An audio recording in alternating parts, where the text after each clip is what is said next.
Guess who forgot to upload last week's video about Dark? Not me. I forgot it. Well, the thing is, now Dark has been released. I've watched it.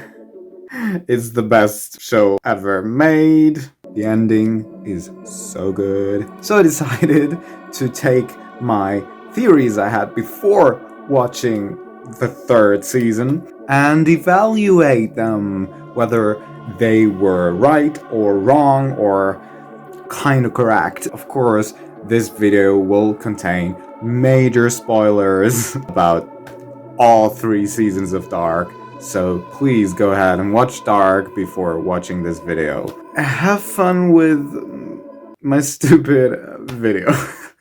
Gosh, bye.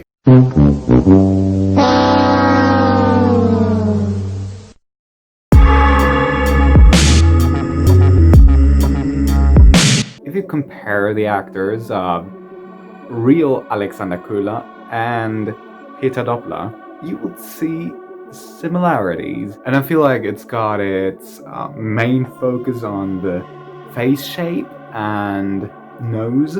Also, after rewatching the seasons for the 10th time, I noticed that Clausen and Peter Doppler don't share a single scene. Like, there is not one single scene where you can see both characters in one room. And I think that's very suspicious because Clausen talked to almost every single citizen of Vinden. But of course, Charlotte is the direct colleague of Clausen. Why should he go ahead and ask her husband?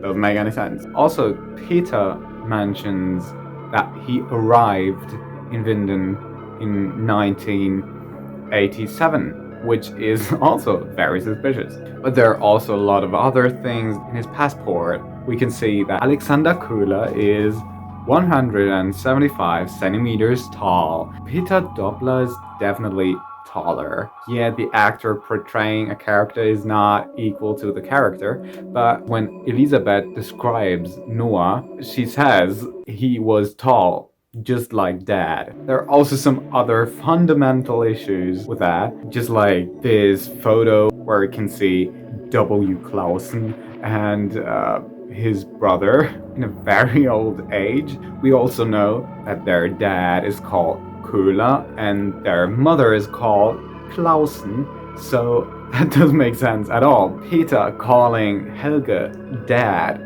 doesn't make sense at all as well.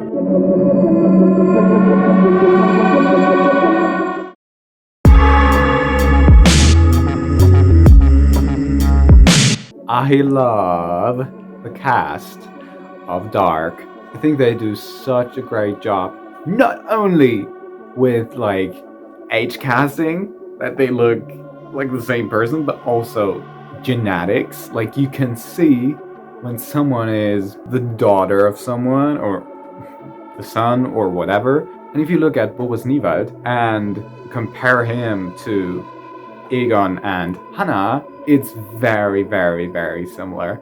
Another thing that makes me believe in this theory is the fact that Hannah tells Boris slash Alexander that she loves the name Boris. Number one, that would be kind of fun.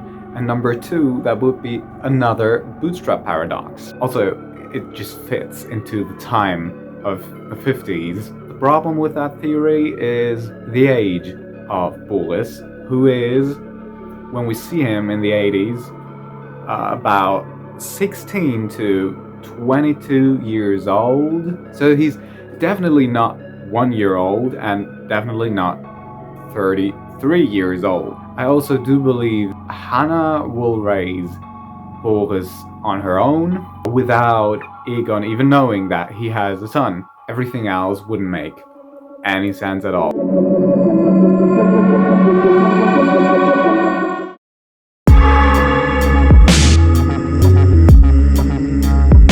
I mean, it should be clear by now that there is a counterpart to Adam in the alt world, which has to be Eva, and it has to be the old version of Marta. And what I noticed when I was watching the trailer, when we see this crazy map of people, this infinity sign which connects the worlds, we can see the reflection of the Adam and Eve painting above it.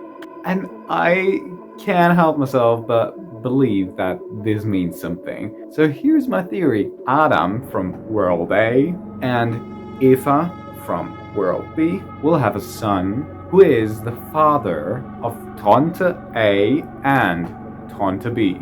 I have no idea how that child is called. It could be Cain, it could be Abel, it could be all sorts of stuff.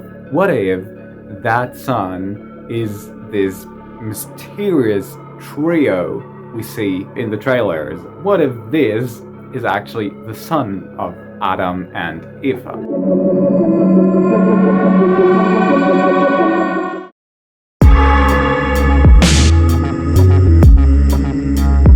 We have met Tante in World A, and we've seen that he has no idea of time travel.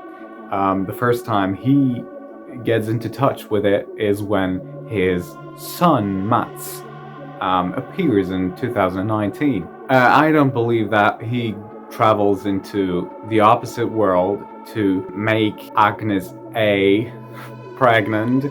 I think that Agnes goes into the opposite world and meets adult Tante of the other world to get pregnant with Tante from the own world.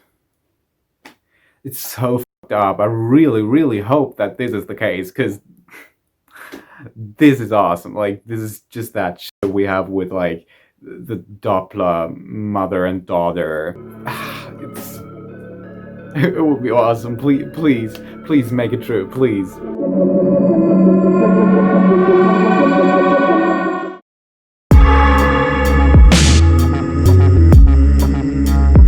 I think it would be very interesting if Kilian Obendorf is actually the brother of Erik Obendorf. That would mean that he's kind of in the same position as Marta is in World A, since her brother vanished as well. And in World A, Marta, as well as Kilian, perform the theater play.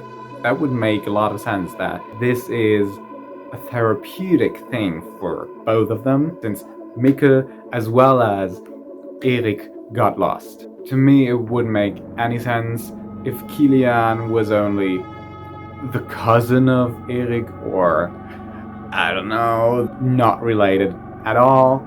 Dark has a way of connecting everything with each other, and it doesn't make any sense not to connect that in that way. But I'm ready for surprises. Surprise me.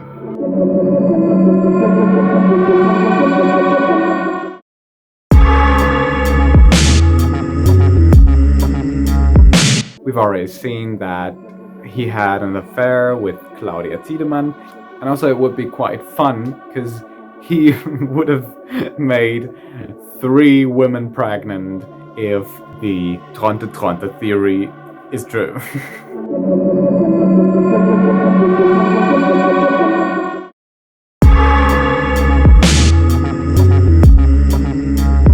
Shortly before Marta was shot by Adam, stranger Jonas received a letter from Noah. Whatever is written in that letter, it moves stranger Jonas to get outside of the house and collect Bartosz, Franziska, and Magnus to travel to whenever.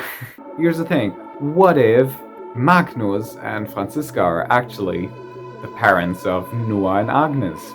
These deep blue eyes, both of them have, and of course, Jonas has a major motivation to save those people because Agnes is the mother of Tronte is the father of Ulrich, and Ulrich is the father of Marta. Guess what? He will not let Marta die. I mean, Ulrich is also the father of Mikkel, and Mikkel is the father of Jonas himself, but as we have seen, Jonas doesn't fight too much for his own existence. He kind of doesn't care.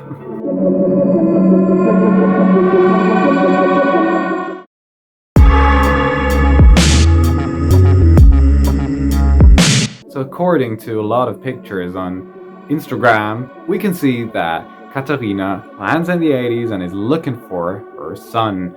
There are also a lot of other images and clues, and if you go ahead and combine them in a very intelligent way, you may come to the conclusion that number one, Katarina and Ulrich have their reunion in the asylum of Winden, which is kind of sad. And number two, that Helene Albers, the nurse we see at the entrance of the asylum, is her mother. And number three, that Katarina's mother kills her by the lake. Now to me it doesn't make sense that she kills her daughter because she knows it's her daughter. It makes more sense that she kills her because she doesn't believe her, since she got her daughter at home, you know? So here's my theory. Katarina tries to get Ulrich out of that asylum and then gets killed by her mother, who doesn't like that idea.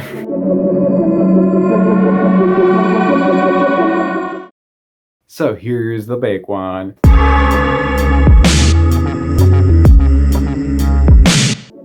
The very interesting thing about that theory is it's 50-50. Like, to me, there's nothing to be more or less likely. Jonas would make a lot of sense because of the Adam and Eva theory. You know, that just doesn't work if Michael is Adam. That would be kind of sick. There's also that scene where we see him seeing Marta in the white dress from the party. Only Jonas saw him like that. I mean, that was the night, so being that much in love with your sister doesn't make too much sense to me. Also, the way that he introduced himself to Jonas with almost the same words like stranger Jonas introduced himself to younger Jonas also leads me into thinking that this is actually Jonas.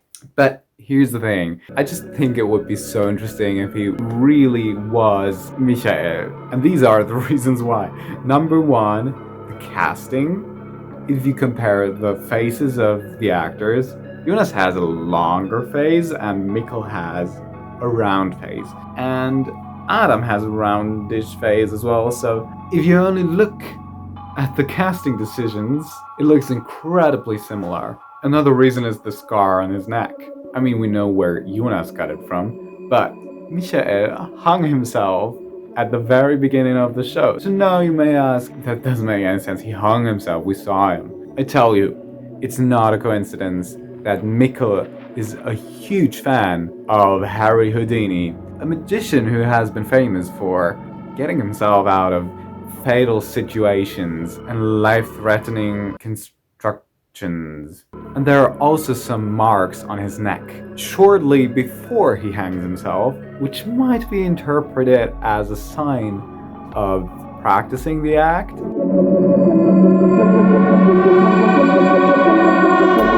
I'm very, very, very excited for season 3. I've only heard good stuff so far. People are fascinated and so happy about the ending that I can't wait to see it and watch it. All of my questions will be answered. What am I doing with my life after this? We'll see.